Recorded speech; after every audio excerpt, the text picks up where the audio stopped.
To दक्षिणा classroom channel. हमने last class में मॉलिक्यूलर ऑर्बिटल थ्योरी शुरू की थी और मॉलिक्यूलर ऑर्बिटल थ्योरी में हमने ये पढ़ा था कि कैसे मॉलिक्यूलर ऑर्बिटल थ्योरी के क्या क्या रूल्स हैं, क्या क्या प्रिंसिपल्स हैं और उनके बेसिस पे हम कैसे डिफाइन करेंगे आपके ऑर्बिटल्स को कैसे बनाएंगे, है ना।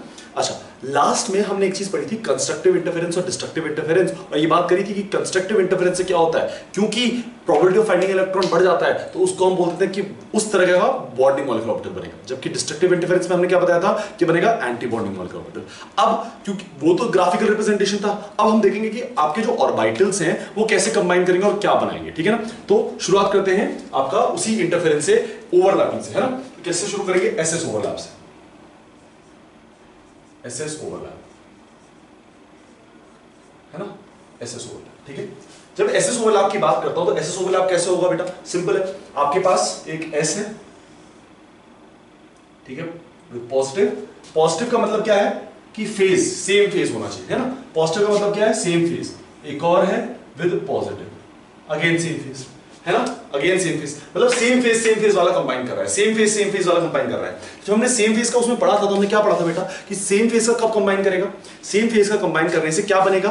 Bonding molecular orbital. क्यों? क्योंकि कंस्ट्रक्टिव इंटरफेरेंस होगी। तो देखिए, ये जब कंबाइन करेंगे तो क्या बनाएंगे? सेम फेज में है। सेम फेज से कैसे पता चल रहा है? Plus plus plus does not represent the charge, it represents the same phase. तो सेम फेज में है, सेम फेज से क्या होगा? Constructive interference. क्या होगा? Constructive interference. बनेगा क्या? बनेगा कुछ इस तरह से, बनेगा कुछ इस तरह से, जहां पर ठीक है। अच्छा, अब जब ये बॉन्डिंग बना रहा है तो इस जोन में इलेक्ट्रॉन मिलने की प्रोबेबिलिटी क्या होगी बेटा? इस जोन में इलेक्ट्रॉन मिलने की प्रोबेबिलिटी बढ़ जाएगी, है ना। और अगर इलेक्ट्रॉन मिलने की प्रोबेबिलिटी बढ़ जाती है तो इलेक्ट्रॉन डेंसिटी बढ़ जाएगी, है ना। और इलेक्ट्रॉन डेंसिटी अगर बढ़ जाती है तो मतलब क्या है? साइज स्क्वायर बढ़ जाएगा, है ना। और साइज स्क्वायर बढ़ जाएगा तो क्या मैं इसको बीएमओ बोल सकता हूं? बिल्कुल। ये हो जाएगा bonding molecular orbital, plus plus हो जाएगा बॉन्डिंग मॉलिक्यूलर ऑर्बिटल, है ना, प्लस। कई लोग इसको इस तरह से भी रिप्रेजेंट करते हैं और वो रिप्रेजेंटेशन देख लो, क्या रिप्रेजेंटेशन होता है? कुछ इस तरह से, क्योंकि दोनों मर्ज करके सेम साइज के थे तो यहां पर एक न्यूक्लियस, यहां पर एक न्यूक्लियस, ओवरऑल क्या होगा? इलेक्ट्रॉन डेंसिटी यहां पर आ गई, है ना। कुछ इस तरह से भी रिप्रेजेंटेशन इसका होता है, बस समझ आती है। तो एसएस ओवरलैप में आपने देखा कि आपके पास क्या है? इलेक्ट्रॉन डेंसिटी बढ़ रही है और बीएमओ बन रहा है। अच्छा, क्योंकि ये सिग्मा है, देखो सिग्मा ओवरलैप हो रहा है, हेड ऑन ओवरलैप हो रहा है, तो इसको हम बोल देते हैं, सिग्मा 1s। तो क्या बोलते हैं हम? Sigma 1s। क्या बोलते हैं हम इसको? Sigma 1s। ये बात समझ आती है? बस समझ आती है। चलिए नेक्स्ट देखो, नेक्स्ट में एसएस ओवरलैप में ही मेरे पास अभी मैंने क्या किया? बॉन्डिंग बनाया। अब मैं बनाऊंगा एंटी बॉन्डिंग, ठीक है। अब मैं बनाऊंगा एंटी बॉन्डिंग, तो मेरे पास एक पॉजिटिव साइन के साथ होगा, ठीक है, दूसरा नेगेटिव साइन के साथ होगा। ये जो दोनों कंबाइन करेंगे तो क्या बनाएंगे? अपोजिट फेजेस हैं। अब देखो, positive negative again charge represent नहीं कर रहे, ये फेजेस रिप्रेजेंट करते हैं। यहां पर मैं पॉजिटिव की जगह नेगेटिव भी रख सकता था, ठीक है, वो आपकी चॉइस है। यहां पॉजिटिव नेगेटिव की जगह नेगेटिव पॉजिटिव भी रख सकता हूं, वो आपकी चॉइस है। They are just representing the phase and not the, they're not representing the charge, ठीक है। तो ये ओवरलैप करेंगे, ठीक है, अभी ओवरलैप करेंगे तो कुछ इस तरह से करेंगे। अब समझो कि इसका तो पॉजिटिव फेज आ रहा है और एक का नेगेटिव फेज आ रहा है ना। एक का पॉजिटिव फेज आ रहा है, एक का नेगेटिव फेज आ रहा है, तो ये वाला पार्ट क्या हो जाएगा? नेग्लेक्ट। ये वाला पार्ट क्या हो जाएगा? नेग्लेक्ट। तो ओवरऑल जब मैं बनाऊंगा इसको कुछ इस तरह से बना सकता हूं, देखो ओवरऑल जब मैं बनाऊंगा इसको तो कुछ इस तरह से बना सकता हूं कि आपके पास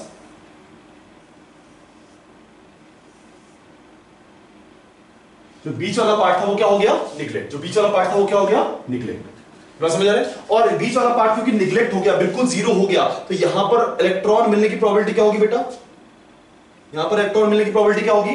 जीरो। यहां पर इलेक्ट्रॉन मिलने की प्रोबेबिलिटी क्या होगी? जीरो।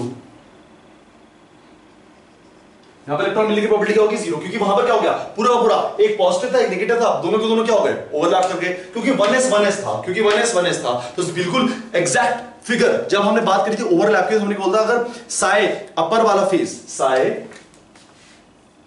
इस तरह से बात की थी कि अगर ये साई की वैल्यू और ये वाली साई की वैल्यू अगर इक्वल हो जाए, दोनों साई की वैल्यू इक्वल हो जाए तो क्या हो जाएगा, जीरो हो जाएगा। वही चीज वहां पर हुई कि जहां पर उसने ओवरलैप किया वहां पर साई की वैल्यू क्योंकि 1s था तो साई ऑफ और 1s विल बी सेम, और 1s अगर सेम रहेगा तो क्या हो जाएगा, निगलेक्ट हो जाएगा जीरो। तो बीच में क्या आ जाएगा, ये प्लेन आ जाएगा जहां पर क्या होगा, इलेक्ट्रॉन फाइंडिंग की पॉसिबिलिटी क्या होगी, जीरो। अब इसको क्या बोलते हैं हम, नोडल प्लेन। इसको बोल देते हैं हम नोडल प्लेन, इसको बोल देते हैं नोडल प्लेन। अब नोडल प्लेन का आपको पता है प्रोबेबिलिटी ऑफ फाइंडिंग इलेक्ट्रॉन क्या होती है, साई स्क्वायर क्या होता है इस जोन में, जीरो होता है। साई स्क्वायर क्या होता है जोन में, जीरो। ये बात समझ आती है, ठीक है। अच्छा इसको क्या बोलेंगे हम, anti bonding molecular orbital, anti bonding molecular orbital ABMO। अच्छा यहां पर सिग्मा s था तो यहां पर रिप्रेजेंटेशन आएगा सिग्मा 1s, है तो sigma he, head on overlap हो रहा है 1s है, लेकिन इसको रिप्रेजेंट करते हैं हम स्टार से। किससे रिप्रेजेंट करते हैं, स्टार। तो एंटी बॉन्डिंग में हमेशा क्या लगेगा, स्टार लगेगा। एंटी बॉन्डिंग में हमेशा क्या लगेगा, स्टार, ठीक है। तो आपको एसएस ओवरलैप समझ आया। जहां पर हमने क्या किया, दो सिमिलर फेजेस के लिए सिमिलर फेजेस के ओवरलैपिंग करवाई। आपको ये पता चला कि जहां पर वो ओवरलैप कर रहे हैं वहां पर इलेक्ट्रॉन मिलने की पॉसिबिलिटी बढ़ गई। तो अगर इलेक्ट्रॉन डेंसिटी बढ़ गई तो साई स्क्वायर भी बढ़ेगा और फिर वो क्या कहलाएगा, BMO। उसको रिप्रेजेंटेशन करते हैं हम सिग्मा 1s से। अच्छा अगर अपोजिट फेजेस में आते हैं तो होता है डिस्ट्रक्टिव इंटरफेरेंस। क्या होता है, डिस्ट्रक्टिव इंटरफेरेंस, है ना। क्या होता है, डिस्ट्रक्टिव इंटरफेरेंस। और जब ये डिस्ट्रक्टिव इंटरफेरेंस होगा तो क्या होगा, जहां पर वो ओवरलैप कर रहा है वो वैल्यू क्या जाएगी, जीरो, नेग्लिजिबल। और नेग्लिजिबल हो जाएगी तो वहां पर एक नोडल प्लेन आ जाएगा। नोडल प्लेन क्या कहता है, जहां पर साई स्क्वायर की मिलने की पॉसिबिलिटी क्या होती है, जीरो। तो ये साई स्क्वायर की मिलने की पॉसिबिलिटी मतलब इलेक्ट्रॉन मिलने की पॉसिबिलिटी जीरो, और ये क्या कहलाएगा, एंटी बॉन्ड। ये क्या कहलाएगा, एंटी बॉन्ड। बात समझ आती है, बात समझ आती है। चलिए नेक्स्ट, एसएस ओवरलैप किया, PP ओवरलैप देखें।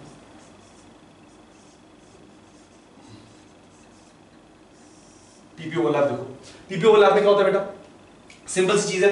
P अगेन आपके पास एक PP से पहले SP ओवरलैप कर लेते हैं, PP से पहले SP ओवरलैप कर लेते हैं। तो S आपके पास है एक फेज में, है ना, S आपके पास है एक पॉजिटिव फेज में, और जो दूसरा वाला आ रहा है वो भी इसी फेज में आ रहा है। जो दूसरा वाला आ रहा है वो भी किस फेज में आ रहा है, इसी फेज में आ रहा है, पॉजिटिव नेगेटिव। अच्छा ये इसमें एक ऑलरेडी नोडल प्लेन है, ये चीज ध्यान रखना, इसमें ऑलरेडी नोडल प्लेन होता है सेंटर पे, है ना, नोडल प्लेन होता है, ठीक है। अब देखो ये पॉजिटिव दोनों क्या है, सेम फेज के। जब सेम फेज वाला ओवरलैप करेगा तो क्या होगा, same phase, constructive interference. Constructive interference से क्या हो जाएगा,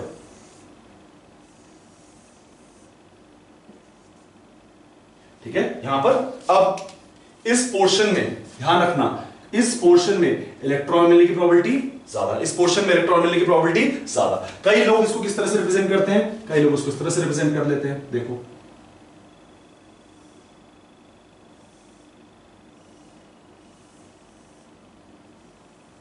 कई लोग इसको इस तरह से रिप्रेजेंट कर लेते हैं, कई लोग इसको इस तरह से रिप्रेजेंट कर लेते हैं। अब यहां पर इलेक्ट्रॉन मिलने की पॉसिबिलिटी क्या हो जाएगी बेटा, ज्यादा हो जाएगी। यहां पर इलेक्ट्रॉन मिलने की पॉसिबिलिटी क्या हो जाएगी, ज्यादा। और जब इलेक्ट्रॉन मिलने की पॉसिबिलिटी ज्यादा हो जाएगी तो क्या बोलेंगे इसको हम, ये क्या है, बॉन्डिंग मॉलिक्यूलर ऑर्बिटल। क्या है, बॉन्डिंग मॉलिक्यूलर ऑर्बिटल। और क्या है, ठीक है ना, बॉन्डिंग मॉलिक्यूलर ऑर्बिटल बन जाएगा, ठीक है ना। कंस्ट्रक्टिव इंटरफेरेंस इस तरह से बॉन्डिंग मॉलिक्यूलर ऑर्बिटल बन जाएगा। अच्छा इनिशियली देखो, इसमें इनिशियली कितने नोडल प्लेन थे, एक भी नहीं, बाद में भी एक भी नहीं। इसमें कितने थे, एक भी नहीं, लेकिन बाद में एक, तो एंटी बॉन्डिंग में एक एक्स्ट्रा, ठीक है। इनिशियली इसमें कितने नोडल प्लेन थे, एक, बाद में एक ही नोडल प्लेन है। ये वाला जो ओरिजिनली था वही प्रेजेंट है ना। चलो SP ओवरलैप हमने यहां देखा, अब एक और SP ओवरलैप देखो।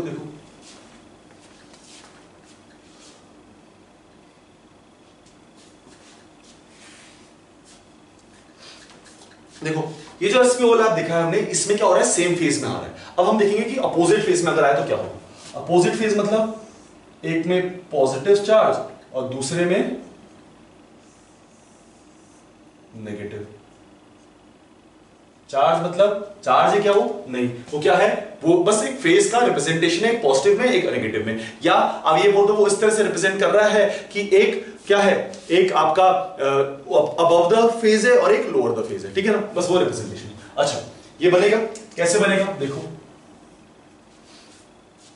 ठीक है। यहां पर क्या होगा कि जहां पर ओवरलैप करेगा, जहां पर ओवरलैप करेगा इस पोर्शन में इसको क्या कर देंगे हम, इस पोर्शन को क्या कर देंगे हम, निग्लेक्ट। इस पोर्शन को क्या कर देंगे, निग्लेक्ट, क्योंकि एक पॉजिटिव एक नेगेटिव है, डिस्ट्रक्टिव इंटरफेरेंस हो रहा है, वैल्यू रिड्यूस हो रही है, अपोजिट फेज है ना। एक पॉजिटिव एक नेगेटिव है, निग्लेक्ट हो जाएगा। जब निग्लेक्ट हो जाएगा तो इसका स्ट्रक्चर कैसा बनेगा बेटा, इसका स्ट्रक्चर कुछ इस तरह से बन जाएगा। देखो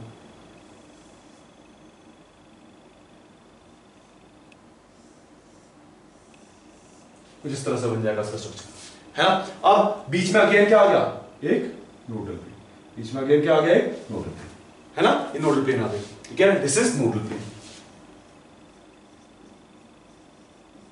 नोडल प्लेन, ठीक है, ये क्या आ गया, नोडल प्लेन।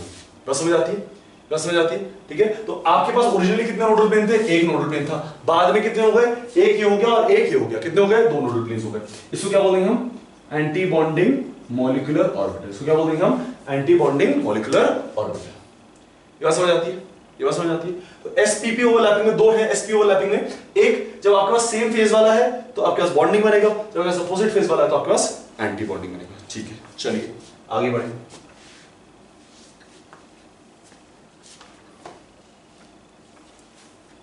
नेक्स्ट की बात करें, ठीक है। इसमें अगर रिप्रेजेंट करना चाहो तो उसमें रिप्रेजेंट कर सकते हो, this is positive, this is negative, this is positive, इस तरह से रिप्रेजेंट कर सकते हो, है ना। नेक्स्ट अगर मैं पीपी ओवरलैप की बात करूं,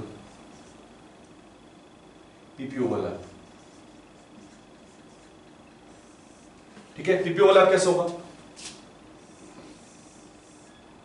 पॉजिटिव नेगेटिव, चलिए थोड़ा सा डिफरेंट ले लेते हैं, प्लस नेगेटिव पॉजिटिव। बात समझ आई कि दोनों मैंने कैसे लिए, negative negative, which means again same phase, again same phase, और जब सेम फेज में होगा तो कंस्ट्रक्टिव इंटरफेरेंस होगा, और जब कंस्ट्रक्टिव इंटरफेरेंस होगा तो क्या हो जाएगा, कुछ इस तरह से बन जाएगा, देखो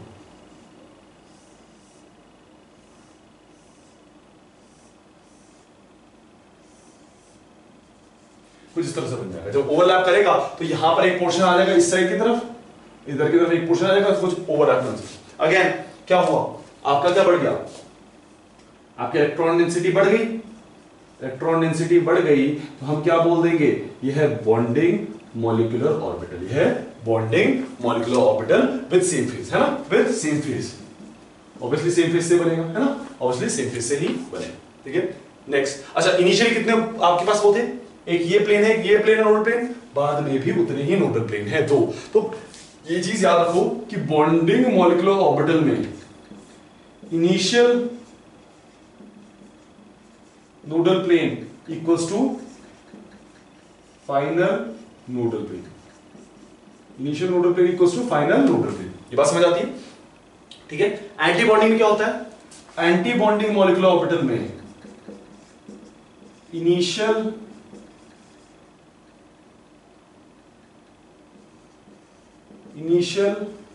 nodal plane plus 1 equals to final nodal plane, ठीक है, plus 1 equals to final nodal plane. देखो कैसे, एक बार यहां पर तो आपको दिखाई देता हूं, ये एक नोडल प्लेन था, एक इनिशियल नोडल प्लेन एक है, और अब कितने हो गए, दो, ये एक नोडल प्लेन और एक ये नोडल प्लेन। तो आपके पास इनिशियल नोडल प्लेन में अगर एक प्लस कर दूं तो आपके पास फाइनल नोडल प्लेन आ जाएगा, ठीक है। तो यहां पर अगर पीपी में मैंने क्या किया, ओवरलैप, कौन सा, कंस्ट्रक्टिव, अब मैं डिस्ट्रक्टिव वाला करूं,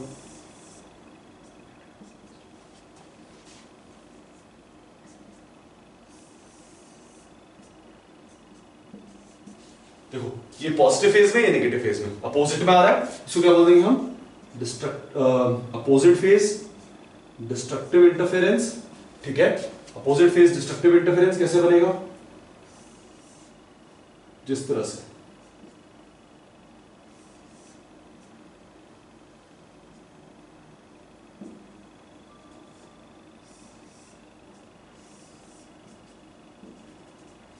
कुछ इस तरह से बनेगा, ठीक है ना। अगर इस तरह से ये बन रहा है तो आपको ये पता चलना चाहिए, देखो यहां पर क्या हो गया, रिड्यूस हो गया, पहले इलेक्ट्रॉन डेंसिटी ज्यादा थी, जहां पर उसने ओवरलैप किया वहां पर क्या हो गया, रिडक्शन, इलेक्ट्रॉन डेंसिटी क्या हो गई, इलेक्ट्रॉन डेंसिटी हो गई रिड्यूस, और अगर इलेक्ट्रॉन डेंसिटी हो जाती है रिड्यूस तो हम क्या बोलते हैं उसको, एंटी बॉन्डिंग मॉलिक्यूलर ऑर्बिटल, क्या बोलते हैं उसको, एंटी बॉन्डिंग मॉलिक्यूलर ऑर्बिटल। तो यहां पर इसने क्या बनाया, एंटी बॉन्डिंग मॉलिक्यूलर ऑर्बिटल बनाया। अच्छा इनिशियल नोडल प्लेन्स कितने थे, एक ये रहा, फाइनल कितने हुए, 1 2 3, अगेन ये क्या है, नोडल प्लेन है, ये क्या है, नोडल प्लेन, ये क्या है, नोडल प्लेन।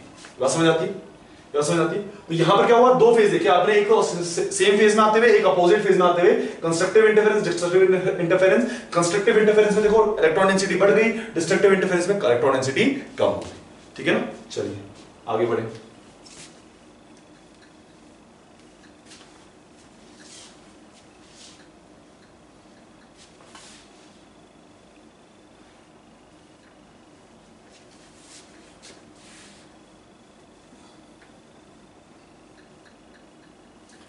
अब आप समझना, इन सब में हो क्या रहा था, इन सब में हो रहा था हेड ऑन ओवरलैप, और जब हेड ऑन ओवरलैप होता है तो क्या बनता है, सिग्मा।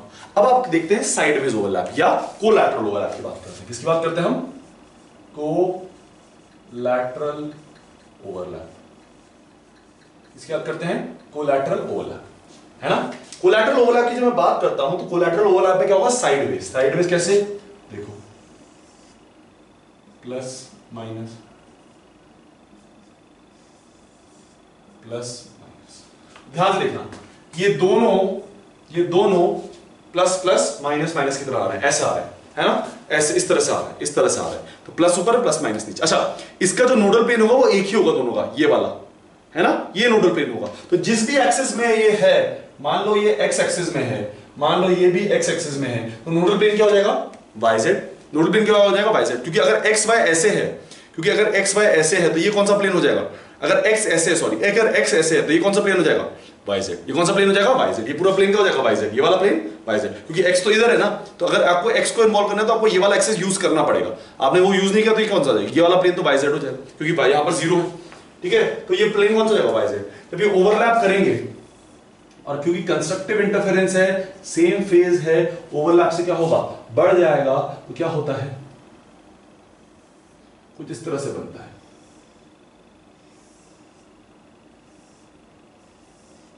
पॉजिटिव पॉजिटिव नेगेटिव, ठीक है, positive negative. Again nodal plane एक ही रहा, पहले भी एक ही था, अभी भी एक ही नोडल प्लेन। कई बुक्स इसको इस तरह से बना लेती हैं, आपकी मर्जी है, पूछेंगे नहीं बनाने वो आपसे कभी ना, कई बुक्स इस तरह से बनाती है ना। अच्छा, इसको क्या बोलेंगे हम, कंस्ट्रक्टिव इंटरफेरेंस सेम फेज में, ये क्या हो जाएगा, BMO। लेकिन अब देखो साइडवेज ओवरलैप हो रहा है, कैसा ओवरलैप हो रहा है, साइडवेज। अगर साइडवेज ओवरलैप होगा तो उसको हम बोलेंगे पाई, क्या बोलेंगे, पाई। ये बात समझ आती है, क्योंकि साइडवेज ओवरलैप होता है तो उसको क्या बोलेंगे, पाई। जब हेड ऑन ओवरलैप होता तो क्या बोलते थे हम, सिग्मा। साइडवेज ओवरलैप पे क्या बोल रहे थे, पाई। अगेन चलो, यहां पर क्या हुआ, सेम फेज में आया। अगर मैं अपोजिट फेज में ले लूं,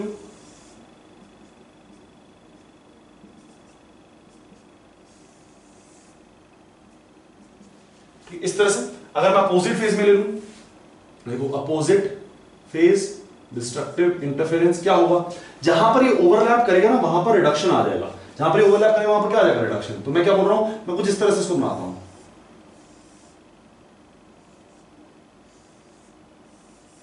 ठीक है। और मैं ये बोल रहा हूं कि इस पार्ट में इसने ओवरलैप किया था। अब देखो प्लेन को बनाना थोड़ा सा मुश्किल है, ठीक है ना, अब एग्जैक्टली तो बना नहीं सकते, बट हम ये बोल सकते हैं कि इसने थोड़ा सा नजदीक लाके हम ये बोल सकते हैं कि इस पार्ट में इसने ओवरलैप किया था, इस पार्ट में इसने क्या किया था, ओवरलैप, ठीक है। ये पॉजिटिव था, ये नेगेटिव था, ये नेगेटिव था, ये पॉजिटिव था, तो जो बीच वाला पार्ट था उसने क्या किया था, ओवरलैप। तो वहां पर क्या आ जाएगा आपका एक नोडल प्लेन, यहां पर क्या आ जाएगा आपका एक नोडल प्लेन, है ना, नोडल प्लेन। और नोडल प्लेन आ गया तो बीच में नोडल प्लेन, साइड में आपका वो आ गया। कितने नोडल प्लेन हो गए, एक ये वाला नोडल प्लेन और एक ये वाला नोडल प्लेन। इसको बोलते हैं एंटी बॉन्डिंग मॉलिक्यूलर ऑर्बिटल। और कैसे रिप्रेजेंट करेंगे, पाई स्टार से। कैसे रिप्रेजेंट करेंगे, पाई स्टार से, ठीक है ना। बात समझ आ रही है, ये बात समझ आ रही है। तो इस तरह से कुछ बनेगा, है ना, कुछ इस तरह से बनेगा। चलिए पीपी का देखा हमने, पीपी ओवरलैप देखा। अब हम देखते हैं कोलैटरल में पीडी ओवरलैप, है ना, पीडी ओवरलैप की बात कर लेते हैं। अच्छा, अगर मैं आपसे पूछूं कि क्या एस साइडवेज ओवरलैप करेगा तो आपका आंसर क्या होगा। अगर मैं आपसे पूछूं कि एस क्या साइडवेज ओवरलैप करेगा तो आपका आंसर क्या होना चाहिए। ये चीज याद रखो बेटा कि हमने बीएससी वीबीटी में पढ़ी थी कि एस ना चारों तरफ से स्फेरिकल होता है, स्फेरिकल। और अगर स्फेरिकल है तो कभी भी साइडवेज ओवरलैप नहीं करता, क्योंकि उसके लिए हमेशा हर वो जो होगा वो हमेशा हेड ऑन ओवरलैप होगा, क्योंकि चारों तरफ से क्या है, सिमेट्रिकल, उसके स्पेसिफिक नहीं है, ठीक है ना। चलिए अभी हमने पीपी ओवरलैप की बात करी साइडवेज, अब हम पीडी ओवरलैप की बात करते हैं। पीडी ओवरलैप कैसे होगा, पॉजिटिव नेगेटिव प्लस,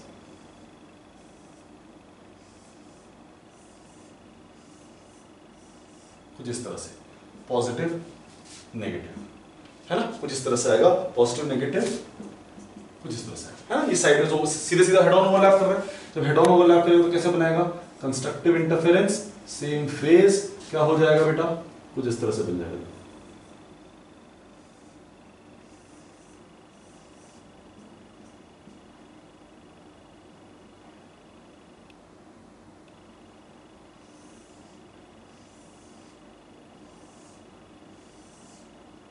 कुछ इस तरह से बन जाएगा, है ना। ये दोनों कंबाइन कर जाएंगे, कुछ इस तरह से बन जाएगा, ऊपर पे पॉजिटिव नीचे पे नेगेटिव, ऊपर पॉजिटिव नीचे पे नेगेटिव, ठीक है। Constructive interference same phase, again क्या हो जाएगा, बॉन्डिंग मॉलिक्यूलर ऑर्बिटल, क्या हो जाएगा, बॉन्डिंग मॉलिक्यूलर ऑर्बिटल। इसी में अगर मैं अपोजिट फेज वाला ले लूं, नेगेटिव पॉजिटिव,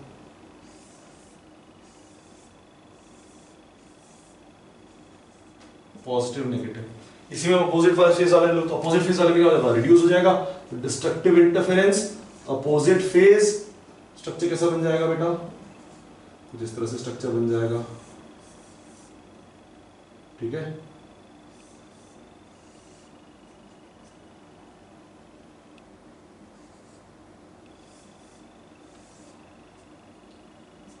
ठीक है, कुछ इस तरह से स्ट्रक्चर बन जाएगा, ये रिड्यूस हो जाएगा, ये भी रिड्यूस हो जाएगा, बीच में क्या आ जाएगा, बीच में आ जाएगा एक नोबल पेयर, बीच में आ जाएगा एक नोबल पेयर, ठीक है। ये क्या कहलाएगा, एंटी बॉन्डिंग, ABMO, और ये आ जाएगा नोबल पेयर, ये जाएगा आपका नोबल पेयर, है ना, ये आ जाएगा आपका नोबल पेयर। समझ आती है, ये समझ। PD overlap, again sideways overlap जब कर रहे हैं तो आपके पास कैसा आ रहा है, nodal pair bonding molecular orbital भी बन रहा है और एंटी बॉन्डिंग मॉलिक्यूलर, बात समझ आती है, बात समझ आती है। चलिए, तब वही बात समझ आएगी कैसे कैसे ओवरलैप करेगा। कई बार इस पे क्वेश्चन आ जाता है, ये ओवरलैपिंग पे क्वेश्चन आ जाता है, तो इसको थोड़ा सा ध्यान से आपको याद रखना है, समझना है कि कैसे हो रहा है ना, कई बार आ जाता है इस पे क्वेश्चन। अच्छा, इसमें दो टर्म्स यूज होते हैं, एक टर्म होता है जेरेड, ठीक है, और एक टर्म होता है अनजेरेड, ठीक है। दो टर्म्स हैं, जेरेड और अनजेरेड, ठीक है। जेरेड क्या है, जेरेड का it is a German word meaning symmetrical, it is a German word meaning symmetry, and अनजेरेड मतलब अनसिमेट्री, तो जहां पर अनसिमेट्रिकल हो,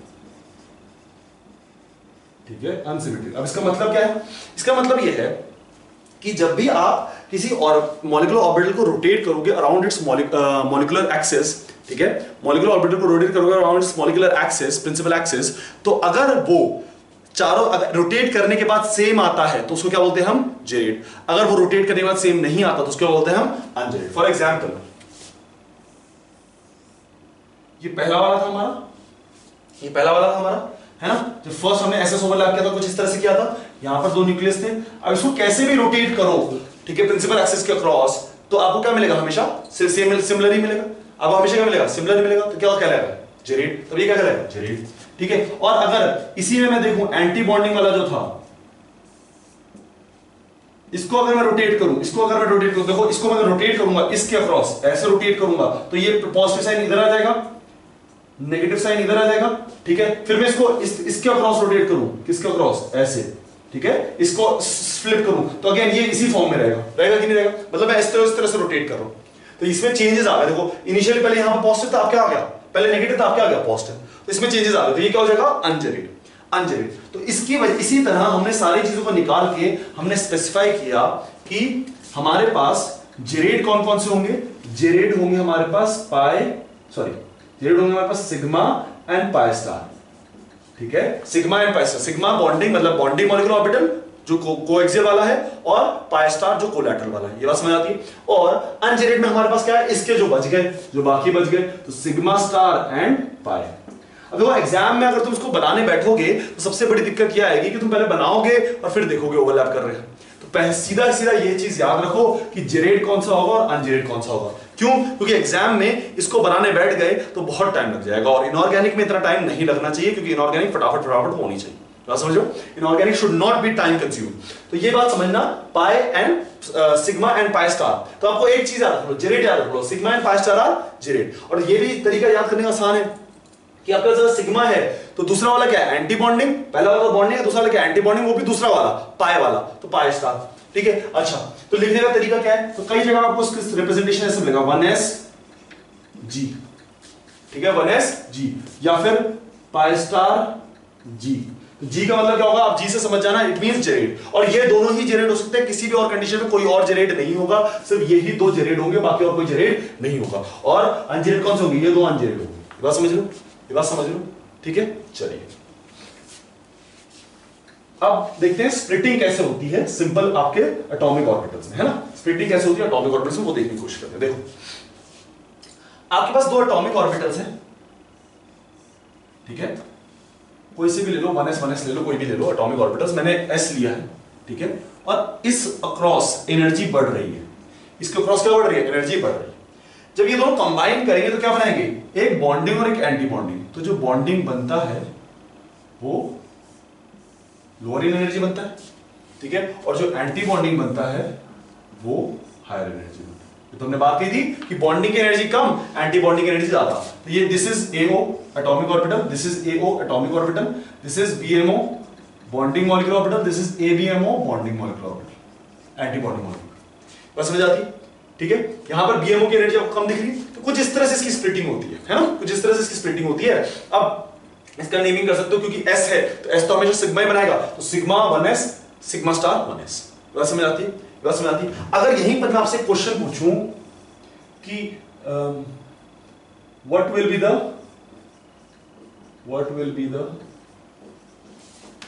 correct order, what will be the correct order, ठीक है, what will be the correct order of ionization potential of the following, तो क्या होगा बेटा, क्या होगा? अगर ऑफ द फॉलोइंग मतलब मेरे पास ऑप्शन है BMO, ABMO और AO। अगर आपसे क्वेश्चन पूछा जाए तो क्या होगा आंसर, इसका आंसर क्या होगा? अब आप देखो जो सबसे कम एनर्जी में है ना, उससे इलेक्ट्रॉन निकालना मुश्किल है। एनर्जी ऐसे बढ़ रही है तो एनर्जी सबसे कम कौन है, BMO, तो इससे इलेक्ट्रॉन निकालना सबसे मुश्किल, क्योंकि सबसे अंदर की तरफ होगा। न्यूक्लियस के पास सबसे कम एनर्जी होती है, ये तो हमने बोला, न्यूक्लियस जहां पर है उसके पास जो ऑर्बिटल होगा, जो सबशेल होगा, उसके पास क्या होगा, सबसे कम एनर्जी। तो ये सबसे नियर, सबसे कम एनर्जी में, इससे इलेक्ट्रॉन निकालना सबसे मुश्किल, इससे इलेक्ट्रॉन निकालना सबसे आसान, क्योंकि सबसे ज्यादा एनर्जी के साथ है। तो सबसे आसानी से किससे निकलेगा, what is the correct order of following IP? IP सबसे ज्यादा, सबसे कम किसकी होगी, सबसे कम होगी BMO की, क्योंकि उससे इलेक्ट्रॉन निकालना क्या सबसे मुश्किल। सबसे मुश्किल किससे है, बॉन्डिंग मॉलिक्यूलर ऑर्बिटल, क्योंकि वो सबसे स्टेबल फॉर्म है, और अगर कोई चीज स्टेबल फॉर्म में है तो उससे इलेक्ट्रॉन निकालना क्या हो जाएगा, मुश्किल हो जाएगा। तो BMO सबसे मुश्किल, उसके बाद AO से। अब देखो BMO के बाद एनर्जी में कौन आता है, AO, BMO के बाद एनर्जी में कौन आता है, AO, तो AO के बाद AO से आसान होगा निकालना। फिर सबसे आखिरी में सबसे आसानी से किससे निकलेगा, सबसे आसानी से किससे निकलेगा, ABMO से, सबसे आसानी से ABMO से। अगर IP की एनर्जी की बात करें, IP की एनर्जी की बात करें तो IP की एनर्जी कैसे होगी, इस तरह सबसे ज्यादा एनर्जी किसमें लगेगी, BMO में, उसके बाद AO में, सबसे कम ABMO में, सबसे ज्यादा एनर्जी लगेगी BMO। बात समझ रहे हो, बात समझ रहे हो, ठीक है। क्यों, क्योंकि एनर्जी ऐसे बढ़ती जाती है, BMO नीचे है, ABMO ऊपर है, तो इलेक्ट्रॉन निकालना BMO से मुश्किल और ABMO से आसान। ये बात समझ रही है, ये बात समझ आ रही है, ठीक है। चलिए अब यहां पर बात हुई हमारी इस चीज की, एक और चीज की बात करते हैं, वो है मैग्नेटिक मूवमेंट। मैग्नेटिक मूवमेंट की बात, ठीक है। मैग्नेटिक मूवमेंट क्या है कि जितने भी आपके पास अनपेयर्ड इलेक्ट्रॉन्स होंगे, वो अगर आपके पास ज्यादा अनपेयर्ड इलेक्ट्रॉन्स है तो आपका किसी एटम का ना मैग्नेटिक फील्ड में डिफरेंस या मैग्नेटिक फील्ड की तरफ इफेक्ट ज्यादा होता है, किसी का कम होता है, और वो determined it is determined by magnetic movement. और मैग्नेटिक मूवमेंट कैसे डिटरमाइन किया जाता है, मैग्नेटिक मूवमेंट का एक फॉर्मूला है, फॉर्मूला क्या है, N+2, ठीक है। मैं क्या बोल रहा हूं कि आप किसी भी एटम को या किसी भी मॉलिक्यूल को जब आप मैग्नेटिक फील्ड में डालोगे तो किसी पे इफेक्ट ज्यादा पड़ेगा, किसी पे इफेक्ट कम पड़ेगा। वो जो इफेक्ट है उसी को हम बोलते हैं magnetic movement, which is determined by the number of unpaired electrons, ठीक है। अब नंबर ऑफ इसको निकालने का तरीका क्या है, दिस, वेयर n रिप्रेजेंट्स, अभी बोला मैंने, क्या रिप्रेजेंट करेगा, number of unpaired electrons, number of unpaired electrons क्या रिप्रेजेंट करेगा, number of unpaired electrons.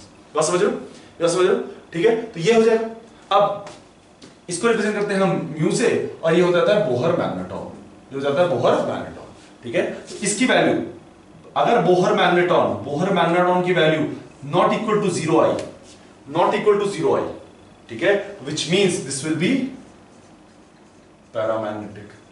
Obviously बात है, क्योंकि यहां पर सिर्फ एक ही वेरिएबल है, तो अगर ये 0 है तभी ये पूरा सिस्टम क्या होगा, 0, ठीक है। तभी पूरा म्यू ना लिख के इसको मैग्नेटिक मोमेंट लिख लो, कंफ्यूज हो जाओगे, ठीक है। पूरा सिस्टम क्या हो जाएगा, 0। और अगर बोहर मैग्नेटॉन की वैल्यू 0i तो क्या हो जाएगा, ये हो जाएगा डायामैग्नेटिक, हो जाएगा डायामैग्नेटिक। ये समझ आती है, ये समझ आती है कि मैग्नेटिक मोमेंट n है तो पैरामैग्नेटिक और डायमैग्नेटिक। अब पैरामैग्नेटिक और डायमैग्नेटिक क्या है, बेटा समझो इस बात को कि जब भी आपके पास अनपेयर्ड इलेक्ट्रॉन्स होंगे, उसकी वजह से जब किसी भी चीज में अगर अनपेयर्ड इलेक्ट्रॉन्स हैं और उसको अगर आप मैग्नेटिक फील्ड में डालते हो तो वो मैग्नेटिक फील्ड की वजह से इफेक्ट करेगा। उन स्पीशीज को हम बोलते हैं पैरामैग्नेटिक स्पीशीज, जहां पर क्या होते हैं आपके पास अनपेयर्ड इलेक्ट्रॉन्स। और अगर आपके पास अनपेयर्ड इलेक्ट्रॉन्स नहीं है, सारे के सारे पेयर्ड इलेक्ट्रॉन्स हैं, तो उसको अगर आप मैग्नेटिक फील्ड में डालो तो वो इफेक्ट नहीं दिखाता, और अगर इफेक्ट नहीं दिखाता उसको क्या बोलते हैं हम, डायमैग्नेटिक। उसको निकालने का तरीका क्या है, मेरे पास ये फॉर्मूला है जिसपे मैं n number of unpaired electrons है, इसकी तरह से वैल्यू निकल जाएगी। अब हो सकता है एक अनपेयर्ड इलेक्ट्रॉन्स हो, दो अनपेयर्ड इलेक्ट्रॉन्स हो, तीन अनपेयर्ड, तो डिफरेंट अनपेयर्ड इलेक्ट्रॉन्स के लिए डिफरेंट मैग्नेटिक मोमेंट होगा, ठीक है ना। तो ये बात आपको समझ में आनी चाहिए। चलिए नेक्स्ट है,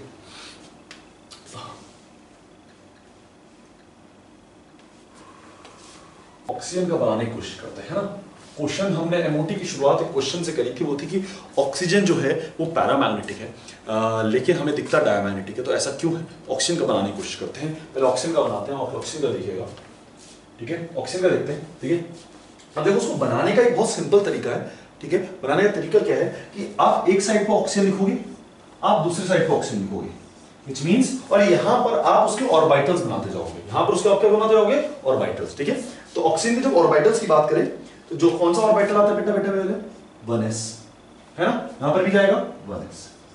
अब इससे क्या होगा, 1s 1s बना, तो इसका क्या बनेगा, इसका आपका एंटी बॉन्डिंग और बॉन्डिंग बनेगा, तो वो बनाने की कोशिश करते हैं, ठीक है।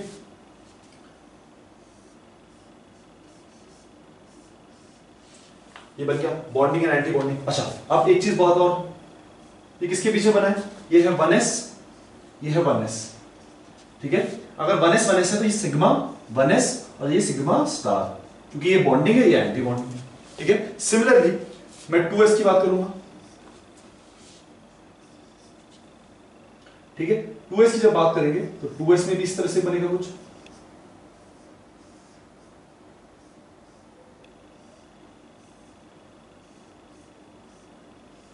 इस तरह से बन जाएगा 2s 2s में, 2s 2s भी बन गया है ना। अगेन ये 2s है, ये भी 2s है, जब एसएस ओवरलैप करते हैं तो क्या बनता है बेटा, सिग्मा या पाई, सिग्मा बनता है, तो यहां पे सिग्मा लिख दो, सिग्मा सिग्मा स्टार, है ना, यहां पे सिग्मा लिख दो। नेक्स्ट आ जाएगा बस p,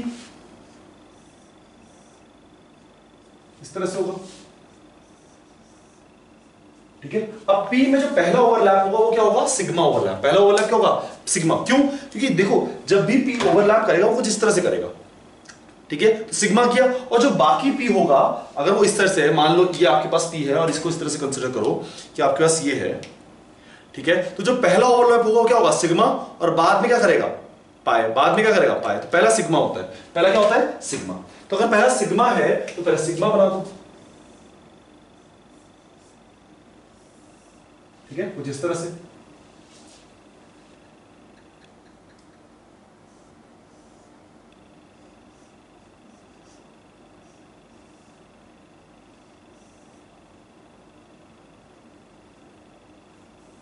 ठीक है। इसी की तरह एक पाइप भी बना दो, और जो बाकी दो है वो क्या बनाएंगे, बाकी दो है वो क्या बनाएंगे, पाइप, ठीक है।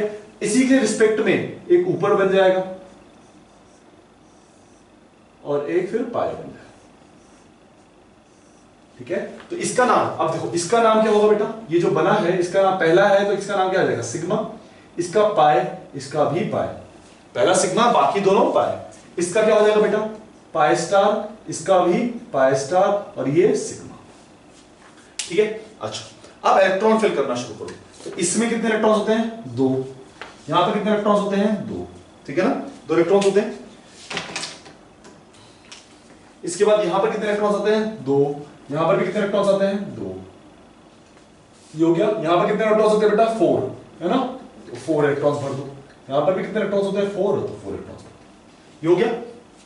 अब जब आप फिलिंग करना शुरू करोगे तो आप क्या करोगे,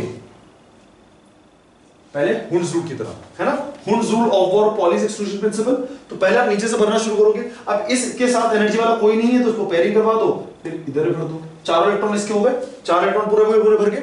नेक्स्ट इसमें पहले इधर भर दो फिर इधर भर दो, ठीक है। नेक्स्ट फिर इसमें पहले इसमें भरो, अब इसके साथ कोई एनर्जी का सेम नहीं है तो इसी को कंप्लीट फिल करो, फिर इस पे आओ, अब इसमें एक भरोगे तो कितना हो जाएगा, अब देखो इसके साथ दूसरा वाला भी, तो फिर दूसरा वाला भरोगे, अब फिर क्या करोगे, पेयरिंग करवा दोगे, फिर क्या करोगे, पेयरिंग करवा दोगे। टोटल इलेक्ट्रॉन्स कितने यूज हो गए, यहां वाले छोड़ देते हैं, यहां पर कितने हो गए, 6 हो गए, हमारे पास 8 थे तो 2 और बचे। अब अगर आप ध्यान से स्ट्रक्चर देखें तो यहां पर ये अनपेयर्ड दिख रहा है कि नहीं दिख रहा, 2 इलेक्ट्रॉन्स अनपेयर्ड दिख रहे हैं कि नहीं दिख रहे। तो जहां से हमने शुरुआत करी थी कि ऑक्सीजन जो है वो क्या है, पैरामैग्नेटिक है, तो उस पैरामैग्नेटिज्म को हमने क्या कर दिया, प्रूव कर दिया। उस पैरामैग्नेटिज्म हमने क्या कर दिया, प्रूव कर दिया। और हमने ये बता दिया कि ऑक्सीजन क्यों पैरामैग्नेटिक होता है, क्योंकि उसके पास 2 अनपेयर्ड इलेक्ट्रॉन्स हैं, ये प्रेजेंट। यहां पर ध्यान से देखो, ये 2 अनपेयर्ड इलेक्ट्रॉन्स हैं कि नहीं है प्रेजेंट, ठीक है। तो आपके पास क्या हो जाएगा, 2 अनपेयर्ड इलेक्ट्रॉन्स हो जाएंगे आपके पास यहां पर प्रेजेंट। ये बात समझ आती है। तो ऑक्सीजन कुछ इस तरह से बनेगा आपके पास एमओटी, ऑक्सीजन कुछ इस तरह से आपका एमओटी बनेगा, और ये अनपेयर्ड इलेक्ट्रॉन्स यहां पर प्रेजेंट होंगे, ये अनपेयर्ड इलेक्ट्रॉन्स यहां पर प्रेजेंट होंगे। बात समझ आती है। चलिए, अब ये बात होगी आपके पास ऑक्सीजन की। अब इसी को हम नाइट्रोजन की बनाने की कोशिश करते हैं, नाइट्रोजन कैसे बनाने की कोशिश करते हैं, ठीक है। तो नाइट्रोजन कैसे कैसे बनेगा, अगेन यहां पर लिख दो नाइट्रोजन, यहां पर लिख दो नाइट्रोजन, है ना, वही चीज, ठीक है। अच्छा, ठीक है। अच्छा, यहां पर रखो 1s, यहां पर रखो 1s, 1s की वजह से एक बॉन्डिंग बनेगा,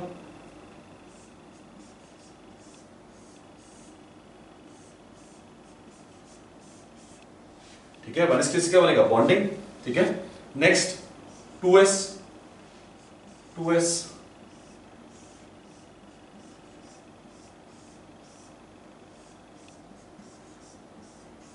इस तरह से बन जाएगा। और जब P की बात आएगी, P में कैसे बनता है, सबसे ऊपर 1 जाता है, फिर उसके बाद 2 आते हैं,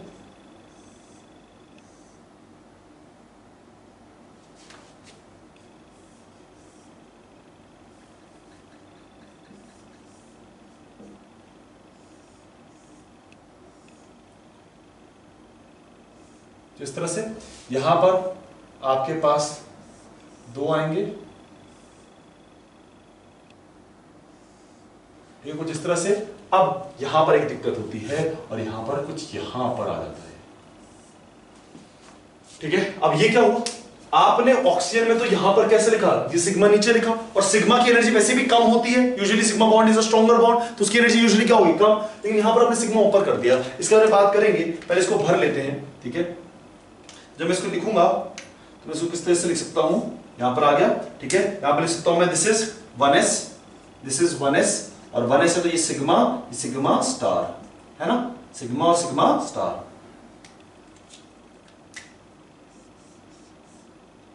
ठीक है। नेक्स्ट इज 2s, 2s, ये सिग्मा और ये भी सिग्मा स्टार। यहां पर 2p, 2p, ये क्या हो जाएगा, पाई, ये भी पाई, ये क्या हो जाएगा, सिग्मा, ये पाई स्टार, ये पाई स्टार, और ये सिग्मा स्टार, सिग्मा स्टार, वहां भी सिग्मा स्टार है ना, वहां भी सिग्मा स्टार, ठीक है।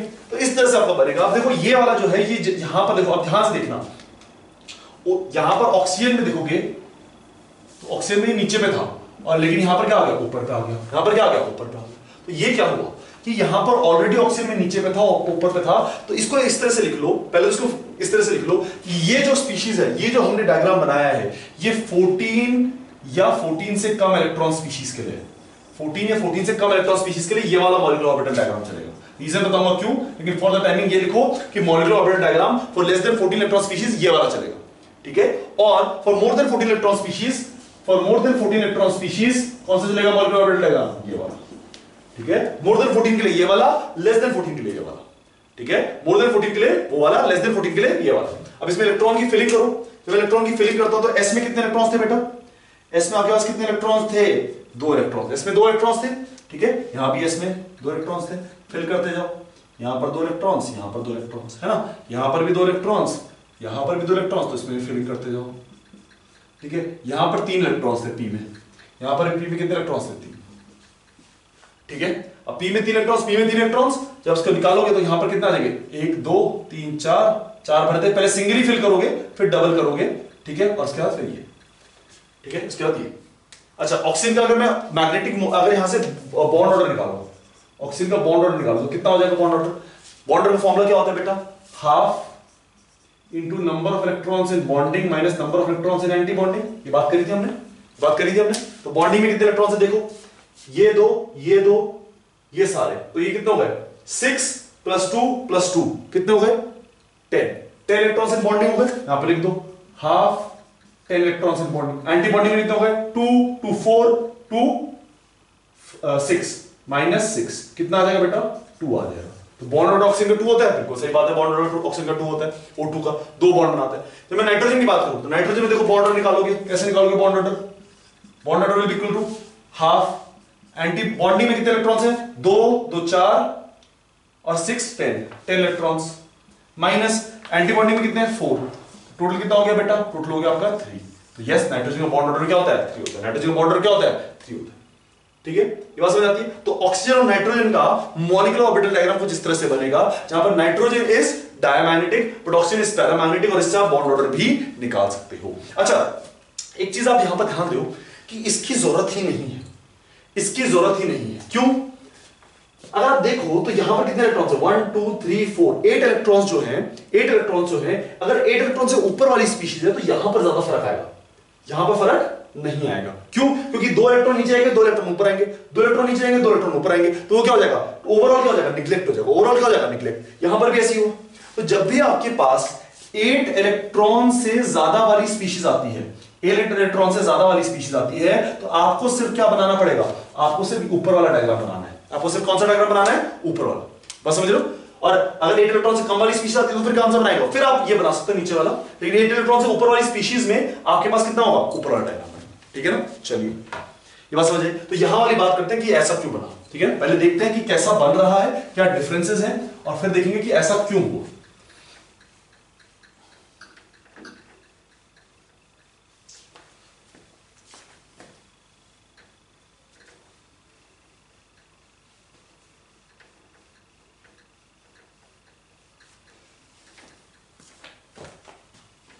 देखो डिफरेंस क्या है, पहले वो देखो, पहले वो समझो कि डिफरेंस क्या है, क्या डिफरेंस आया, कहां पर डिफरेंशिएशन क्रिएट हुआ, पहले वो समझो फिर देखेंगे क्यों हुआ।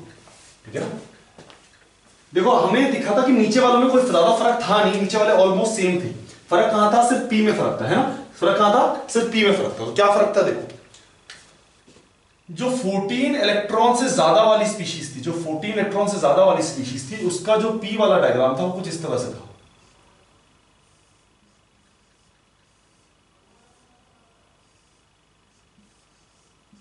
मतलब ऑक्सीजन वाली स्पीशीज है ना, उसका डायग्राम कुछ इस तरह से था। यहां पर एक पी था, यहां पर एक पी था, 14 इलेक्ट्रॉन से ज्यादा वाली स्पीशीज। जब 14 इलेक्ट्रॉन से कम वाली स्पीशीज की बात करते हैं हम, तो 14 इलेक्ट्रॉन से कम वाली स्पीशीज में क्या था, 14 इलेक्ट्रॉन से कम वाली स्पीशीज में क्या था, क्या डायग्राम था, वो कुछ इस तरह से था।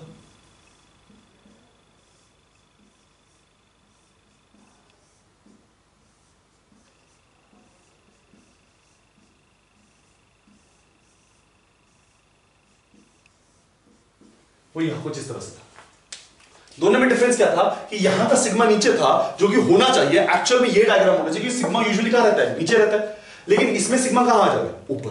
अब हुआ क्यों, उसके बारे में बात करते हैं। ये बात समझ आई। तो अगर आपको 8 इलेक्ट्रॉन से ज्यादा वाली स्पीशीज दी जाएगी और आपको बोला जाएगा कि आपको बनाना है ये, तो आप 14 इलेक्ट्रॉन से कम वाली स्पीशीज के लिए ये बनाओगे, ये वाला पी बनाओगे, और 14 इलेक्ट्रॉन से ज्यादा वाली स्पीशीज के लिए ये वाला पी बनाओगे। बात समझ आती है। चलिए अब ऐसा हुआ क्यों समझो, ऐसा हुआ क्यों समझो, देखो ध्यान समझना। ठीक है, जब हम carbon, boron, nitrogen, oxygen, fluorine इनकी बात करते हैं, तो नाइट्रोजन से नीचे वाली स्पीशीज को हम लाइटर एलिमेंट्स मानते हैं। क्या मानते हैं, लाइटर एलिमेंट्स। और नाइट्रोजन से ऊपर वाली स्पीशीज को हम मानते हैं हेवियर एलिमेंट्स। क्या मानते हैं, हेवियर एलिमेंट्स। ध्यान से समझना इस चीज को, कई जगह पर आपको नहीं मिलेगा ये कॉन्सेप्ट, समझोगे तभी रट पाओगे। ठीक है, समझ के रटना आसान होता है, बिना बेतहाशा से रटना थोड़ा सा मुश्किल हो जाएगा। समझ के रटो, ठीक है ना, देखो रटो लेकिन समझ के। लाइटर, हेवियर, ये बात समझ आती है। ये कैसा है, लाइटर है और वो कैसा है, हेवियर है। ठीक है, अब लाइटर में क्या होता है, जब मैं बोरॉन की इलेक्ट्रॉनिक कॉन्फ़िगरेशन लिखता हूं, तो बोरॉन की इलेक्ट्रॉनिक कॉन्फ़िगरेशन है आपकी 2s1 2s2 2p1, है ना। बोरॉन की इलेक्ट्रॉनिक कॉन्फ़िगरेशन ये है। ठीक है, this is for boron. Carbon की लिखूंगा तो आएगी 2s2 2p2। नाइट्रोजन की लिखूंगा तो आएगी 2s2 2p3। ऑक्सीजन के लिखूंगा तो आएगी 2s2 2p4, और फ्लोरीन की लिखूंगा तो आएगी 2s2 2p5। अब अगर आप देखो तो ध्यान से कि यहां पर इलेक्ट्रॉन जैसे जैसे इलेक्ट्रॉन ऐसे क्या होता जा रहा है, इलेक्ट्रॉन बढ़ते जा रहे हैं। अब इलेक्ट्रॉन बढ़ने से क्या होगा कि 2s और 2p के बीच में रिपल्शन शुरू हो जाएगा। 2s और 2p के बीच में रिपल्शन शुरू हो जाएगा, और 2s और 2p के बीच में रिपल्शन शुरू होने की वजह से यहां पर इन सब में 2s और 2p में गैप ज्यादा होगा, ठीक है, गैप ज्यादा होगा। और यहां पर क्योंकि कम रिपल्शन है तो 2s एंड 2p में गैप कम होगा, क्यों? क्योंकि यहां पर नंबर ऑफ इलेक्ट्रॉन्स कम है तो रिपल्शन कम है, यहां पर नंबर ऑफ इलेक्ट्रॉन्स ज्यादा है तो रिपल्शन ज्यादा है। तो यहां से ऑक्सीजन फ्लोरीन में रिपल्शन ज्यादा होने की वजह से गैप ज्यादा होगा, और नाइट्रोजन कार्बन में रिपल्शन कम होने की वजह से गैप कम होगा। अब इससे होगा क्या वो समझो, ये बात समझ आई कि इसमें गैप कम होगा, उसमें गैप ज्यादा होगा।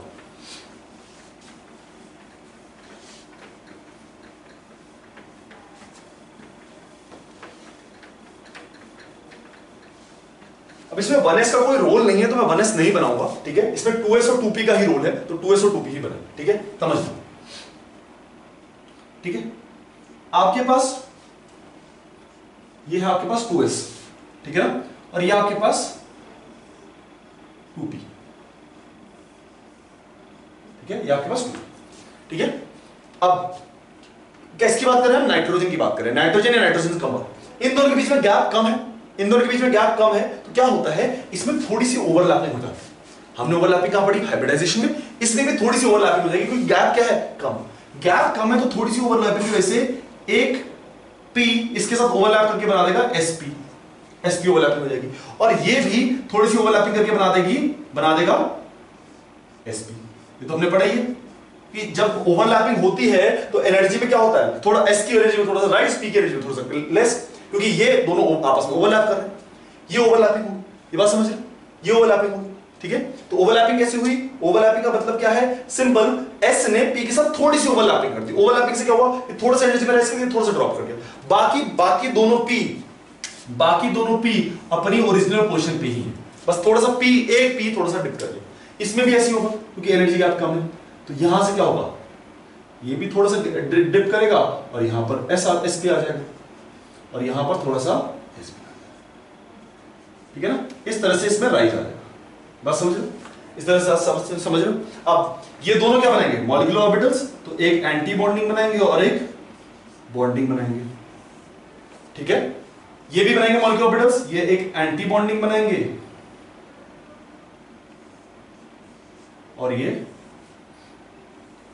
एंटी बॉन्डिंग बनेगा, है ना। और p का भी बनेगा 3, यहां पर 2, यहां पर 2। आप बोलोगे सर ये क्या करेगा आपने, यहां तो आपने क्या कर दिया, यहां पर ऊपर लिख दिया। अब समझो बात, कॉन्सेप्ट समझा रहा हूं इसलिए लिखा है, ठीक है।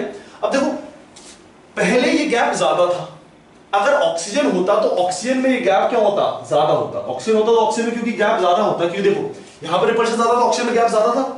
जब ऑक्सीजन में गैप ज्यादा था तो समझना इस बात को, ऑक्सीजन में गैप ज्यादा होने की वजह से जब ये राइज करता है, थोड़ी बहुत sp मिक्सिंग होती है, वैसे इसमें sp मिक्सिंग होती नहीं, बट sp मिक्सिंग इसमें होती नहीं क्योंकि गैप ज्यादा है। तो sp मिक्सिंग ना होने की वजह से क्या होता है, ये इधर बनता है, ये इधर बनता है, कुछ इस तरह से बन जाता है, ठीक है। p है तो p में क्या बनेगा, एक सिग्मा, एक पाई, इधर से कुछ इस तरह से बन जाएगा, कुछ इस तरह से बन जाए। तो इसके बीच में गैप क्या है? ज्यादा। क्यों? क्योंकि ये जो s और p है इसके बीच में गैप क्या है? ज्यादा है।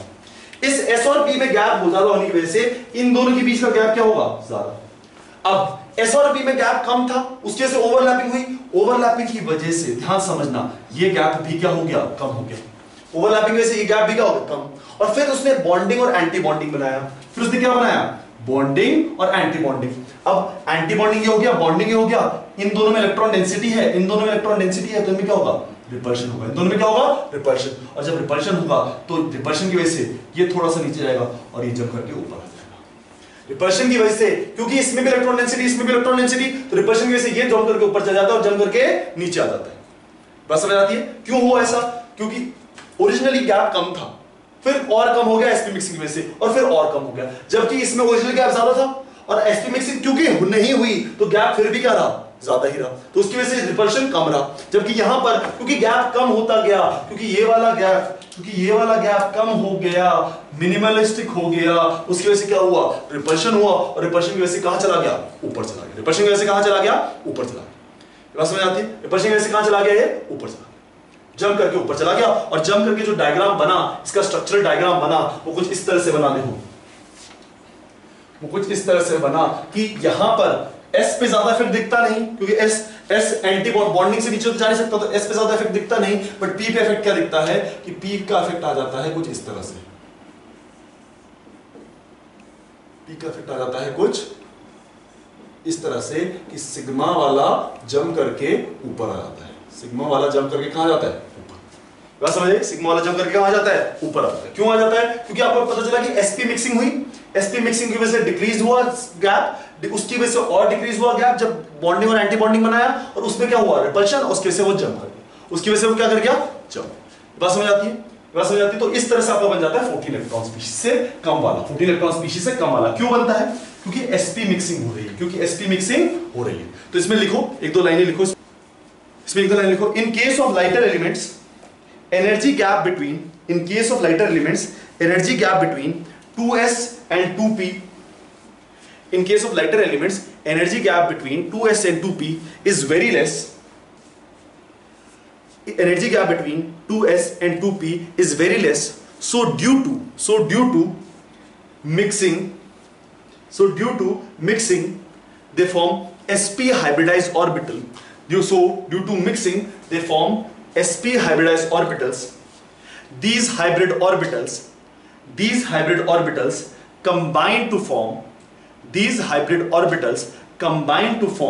molecular orbitals. These hybrid orbitals combine to form molecular orbitals.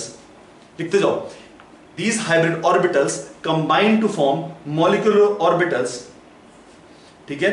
and these hybrid orbitals form 2 bonding and 2 anti bonding. Hybrid orbital कौन था? एक sp था, इसने क्या बनाया, एक बॉन्ड एंटी बॉन्डिंग और एक बॉन्डिंग, और नीचे भी एक sp था, इसने क्या बनाया, एक एंटी बॉन्डिंग एंड एक बॉन्डिंग, ठीक है? तो these two hybrid orbitals form 2 bonding and 2 anti bonding molecular orbitals, to form 2 bonding and 2 anti bonding molecular orbitals.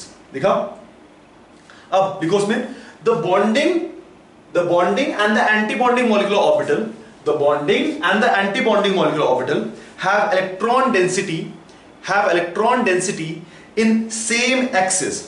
The bonding and the anti-bonding molecular orbital have electron density in same axis.